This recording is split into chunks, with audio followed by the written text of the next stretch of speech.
So let me ask you this question. What is one thing in your business that maybe wasn't a strength of yours, but you had to learn how to make it a strength?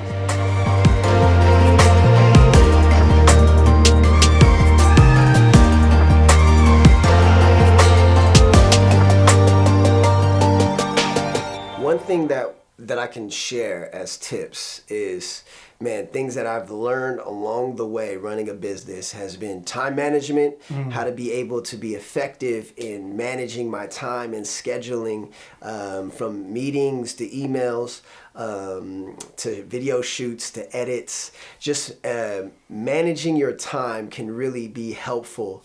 Especially when you have a family, when you have children, you want to make sure that you, spread out your time equally, or what's most importantly, you know what I mean? And so time management's been super important. Is that something that you weren't as good with before? Well, I'm more of a spontaneous person. So like, man, if it feels good, hey, Tuesday, we're going to the Bay Area. Let's go to San Francisco. Let's go to the pier. And so like, I've learned to have to schedule everything because I've double booked. I've said yes to one thing and then I've planned something else on that day. So that, man, wow. So what is your way of keeping track of that? Do you go with Google Calendar, or you go with Outlook, or what's? Yeah, what I have is I have a family sharing app that has this calendar inside of it. Okay. That it just shares with the whole family. You know what I mean? And so I have on my phone is my mini computer, so I schedule everything in my phone. What is that app, just in case? Okay, man. This app is, hold on, man. Well, just so we can plug them, right? Okay. I might have to download that too. FamCal. That's what it's called. Yep, FamCal is the app that I use to help schedule everything. Okay. Another thing that I learned along the way was being administrative. Getting back to emails within 24 hours is important. Being an administrative is I don't know, it will make or break your business, because you need to be able to send proposals. You need to be able to send agreement forms. The way I do it is I talk with a client, we go over something, and we say, okay, sounds great. We're going to send you over a proposal of what we discussed. I send them over a proposal. They look over it. It looks great. And then once they say, yes, let's move forward, I send an agreement form. And after that, they sign that agreement form. We're moving forward. I have payment options they can choose. And then we just crush it from then on in. So I have a system that I have with everything. And so being administrative has really helped me. Healthy communication. Like, these are super valuable treasures. If you can learn how to communicate what you think, how you feel, what's going on, that will be super good for you with working with other contractors, with working with working with clients. So I've always been able to communicate. However, I didn't communicate just the little tiny details of things. Learning how to communicate the little details is super important. I think if you could crush those three things, you could be killing it. There you go. Those are your homework assignments. Those are my homework assignments. Because I definitely need to get busy on some of those things. I think there's some improvement for me there. Let me ask you this: your thoughts on, or just how you run your business in regards to blocking off, scheduling time, right? I would assume maybe you operate on deposits to secure time slots. How does it work if somebody, makes a verbal or, but they don't quite get you the money? Do you save their spot? Do you not? What's kind of your process in, guaranteeing people time slots? Right. Well, I think that it depends on the client or the strategic partner. Okay. If I have a history with them and knowing that they are good with their word, if they set a specific date, I'm going to block it out, right?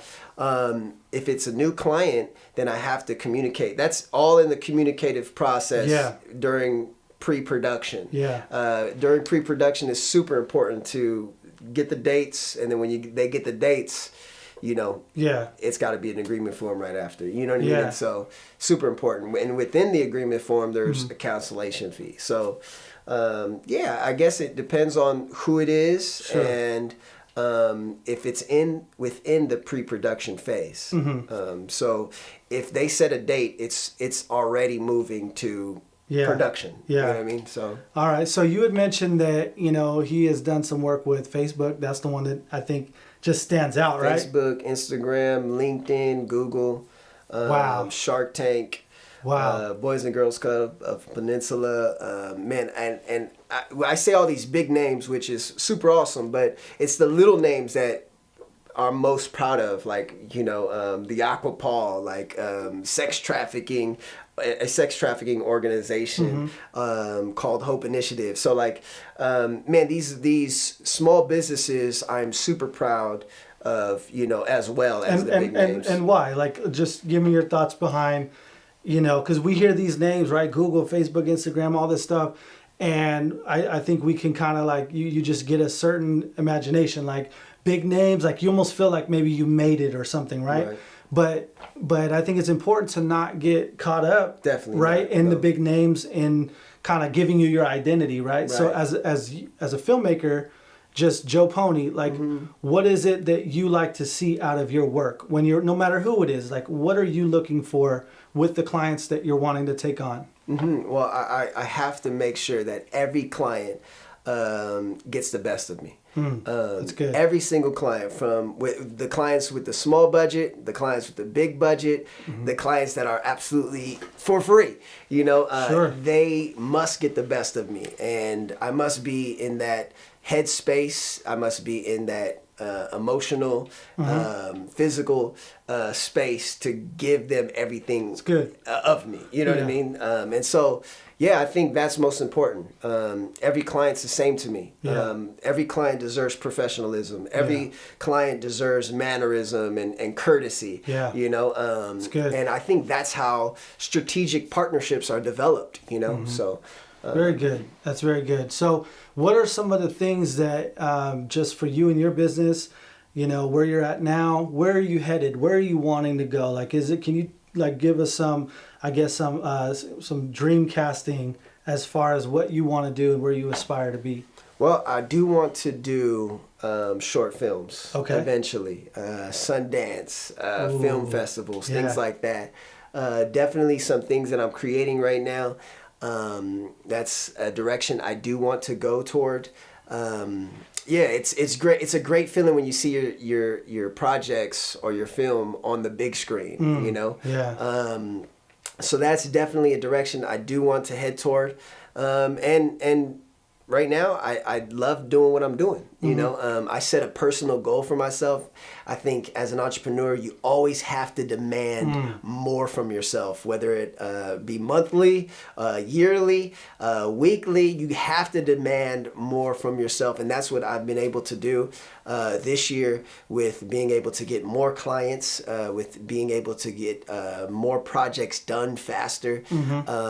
I think that for me personally, always expecting more from myself has been important. It's been the driving force. Because if I'm not hitting certain numbers a month, if I'm not hitting certain numbers a week, I have to reevaluate. Like, okay, is this something that I should be doing? Or do I need to take my talents and do something else? And so for me, it's very important that I'm hitting certain numbers. And I think that's important, for a lot of you guys out there, including myself. I think we could all get better in the area of goal setting, but setting goals is not just important to know, like, if you're hitting them, but it'll also to give you a reflection of where your roadmap, right? Where you're going.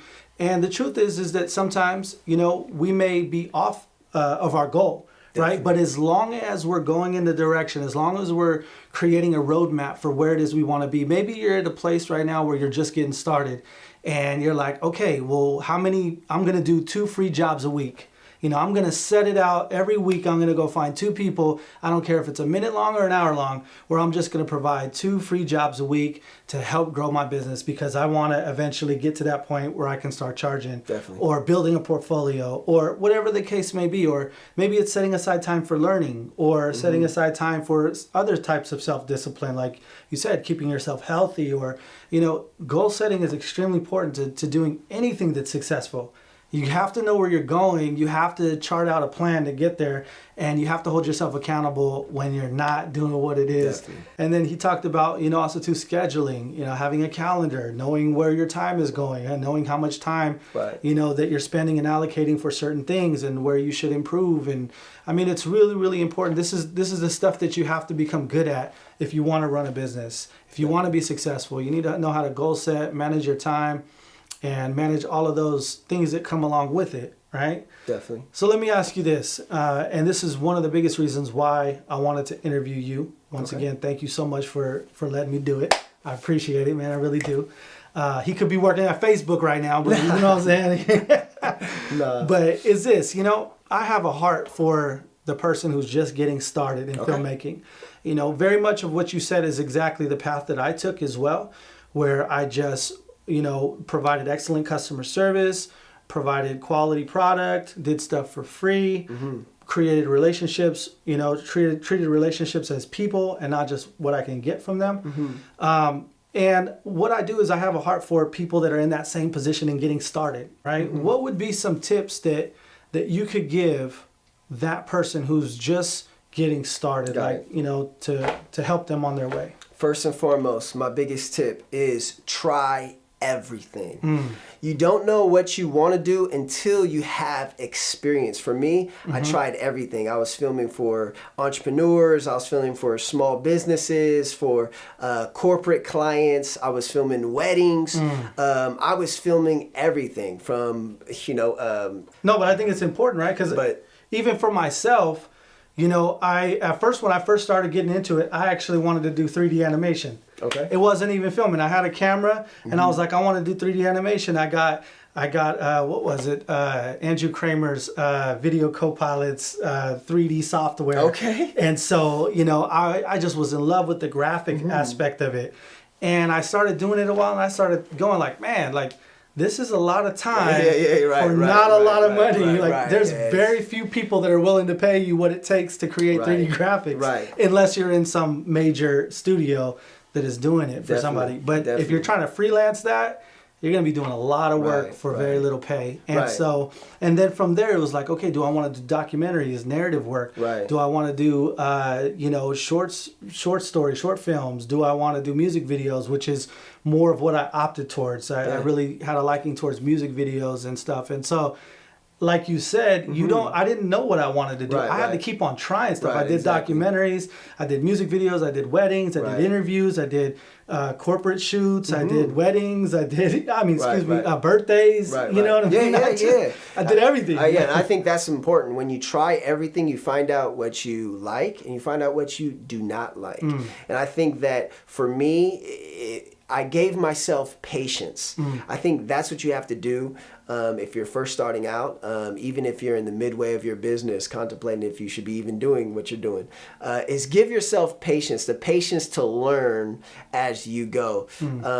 And when you get that experience, you know what you don't want to do and what you do want to do. For me, I found out that I didn't want to do music videos. I didn't want to do weddings. I didn't want to do certain things. I wanted to stick to corporate clients. I wanted to stick to, short films and things of that sort. And so for our event coverage. And so for me, trying everything really helped me zero in what I wanted to do and my power spot. I think when you find out your power spot and what you want to do, you then can market that specific audience. You can market that specific, a sphere of influence and just go at it crazy. And when you present yourself as someone who films educational videos for school districts, you could go after that specific client and you can find a lot of people in that area or in that market that has great need, and you could just stick to your power spot. So first and foremost, I would say try everything. Very good. Secondly, I would say always present yourself as professional. Always be on time. Always respond to emails within 24 hours. Always be professional in the way that you present yourself, conduct yourself, the way that you dress, however it may be, you got to be professional. 3, I would definitely say be dope. You know, and the way that you can be dope is get the practice in, find mentors or find people in the business that you admire, get around them, learn how they do it, look up YouTube tutorials. In order to be good, you have to really try to think outside the box. I think everybody's a filmmaker nowadays. They just turn on the camera and they just auto white balance and make sure that the camera, you know, focuses for itself, you know what I mean? And autofocus, you know? And so like, I think that for you have to stand out. You have to do dope stuff. And I think that in order to be dope, you have to have 3 essential tools in your tool bag. For me, it was the monopod, the slider, and a gimbal or a glide cam. For me, these 3 tools are essential if you want to be dope. Obviously a tripod is a non-negotiable. You need a tripod, obviously. But for me, I started my business that first year just with a monopod and a slider alone and a glide cam. And man, being able to provide different movements, different angles, was stellar to my work. And so you gotta be dope in order to stand out in today's age. Finally, I would definitely say budget. I think budgeting is important.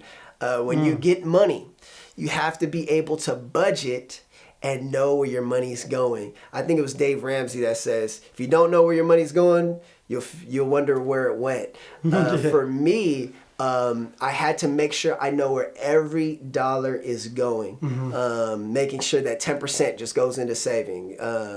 Whether I was giving 10% as well too, I just made sure like I was basically knowing where everything was going for bills, going back into the business. Don't be discouraged if your business is not making anything the first 2 years, because first 2 years, 3 years, you're basically, it's basically going back into the business. You need standard gear. I'm not talking about those gear crazy fanatics that just want the latest gear. No, I'm just talking about just the standard gear that you need. You know, if you're shooting with a DSLR and you have corporate clients, invest in a cage, you know, just to make your camera look a little bit more bulkier so that corporate clients can not trip off with just like a little camera, you know what I mean? But you'll like look more professional.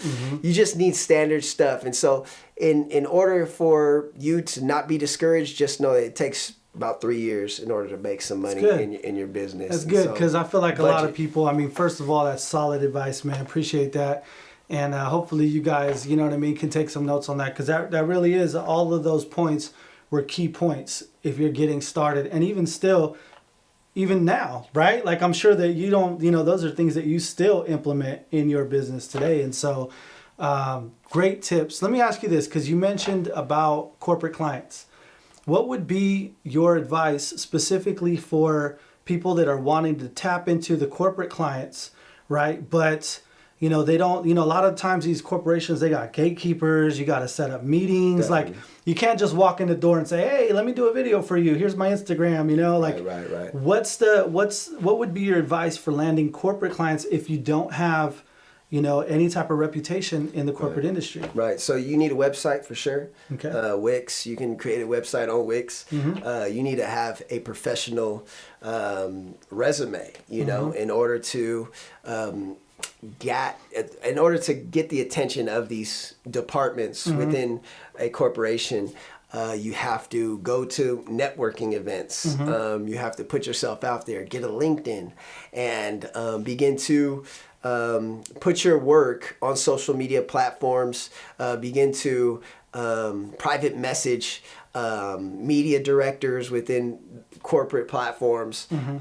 So has it been your experience that most of these corporations have media departments, or have you ran into ones that maybe you didn't quite know who to contact? Like, what did you do in those cases? Just emails. Emails, man, having a social media presence really helps. Having a website, being able to refer people to a worksheet. And so posting my work on LinkedIn, Posting my work on Facebook, Instagram has really, man, I would say my social media platforms have earned me probably about 60% of my income. Wow.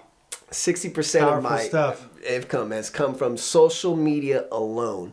And not only just having a business account, right? But also my personal account. So when they see me, they see my work as well too. They also see the Family Guy, they see all that stuff. But I want people to know who I am and what I do. So, man, maybe a friend of mine knows somebody that is looking for a video. And this is how it usually works out, is word of mouth. You have great videos, you have great social media presence, real professional. Somebody that knows somebody usually needs a video, and they'll connect you. And so that's how I got into the corporate world, is knowing somebody that knew somebody. Yeah, that's a great point, because if you know my stuff, if you follow me, then you know that I'm also into digital marketing, providing you ways to grow your social media, providing ways to be able to grow a brand, market it, right? Different ways, whether it's through SEO, search engine type stuff, or running Facebook ads. There's a whole bunch of tools and ways out there that is available, especially, you know, just within the last 5 years. Some of the stuff, the targeting that we have access to through Facebook and Google, you know, didn't even exist to the extent that it does now, as far as information around it, right? You can go online and you can figure this stuff out. People are teaching it, and it's really, really quite common in business. So I would encourage you guys, that's huge, man. Grow your social media accounts. Definitely. Put your work online. Definitely. You know, show your work. That's actually a book that I read. I highly recommend it. It's called Show Your Work. I'll put a link down to it. But in that book, it's basically, you know, it's talking about several things, but one of the things is put yourself out there, right? You never, like, as an artist, we struggle with, you know, I want to wait till it's perfect. Right. I don't want to show this or show that. But a lot of times the way people are going to discover you and discover your quality is if you just share your work. Definitely. Show what you're doing. Maybe you're learning something. You're figuring something out. Maybe you just got done doing a wedding or a birthday. Like, put that stuff out there and show your work. So that's a huge tip. So just wrapping it up, finishing it up, man. Once again, super appreciative to have Joe Poni rocking with me. And let me just ask you this. So we talked a lot about the filmmakers up and coming. Okay. We talked a lot about starting a business. We talked a lot about just some of these core values and principles being dope and all of these things that are going to really help the person get started, right? Let's just end on this. What would you say, what would be your advice to people that are already running maybe a successful business, right? Maybe they're 4 or 5 years, 6 years, whatever it is, maybe 10 years. And they've been running a successful film production business, but they're stuck and they're looking for ways to level up, right? They're looking for ways, and this is a curveball that I'm just putting you on the spot. No worries. But, you know, what would be your advice based upon just kind of the current landscape of what you see right now, where you see things going in the industry, and how a person who already has the gear, already has some of the experience, and already knows how to run a business, how they can get an edge and just level up their business? What would you say? Collaborate. Collaboration is huge. It will stretch you. It will introduce you to new ideas. It would introduce you to creativity. Make sure you collaborate. Many people do not want to collaborate because of insecurity, maybe because of, they may not even have time on their calendar. But I think the most important thing you can do is get around inspiring people to be inspired, to do inspiring work. Very rarely do people do great work alone. So I believe that if you're at a point in your life, in your business, in your career, where you just feel stuck, you got to get around people that are crushing it, people that are new, people that are, advanced and mature. And you'll begin to learn things. You'll begin to find yourself, reigniting passion within you. For me, I have several mentors. For me, I have several people that I am inspired by, that I get around all the time. So for me, my biggest tip would be collaborate. Collaborate. And that's exactly why I'm sitting right here talking to Joe, because this man inspires me. His story, and just knowing him on a personal level, he's got a great heart. This man really loves the Lord. He loves family. He's in it more than just from what he can get out of it. He is really trying to make an impact with the gifts and talents that God has given him. He has a purpose and a vision, and I really admire that, because I think that's something that, you know, that a lot of people are lacking. And because of that, there's a lot of mistakes and damage that people are doing to their lives. Why vision is so important in a person's life. And this man definitely lives with vision. So I hope you got some information that helped you, or some strategy that will help you take your filmmaking to the next level. And like always, hope you guys are blessed. And until next time, peace. Good stuff, man.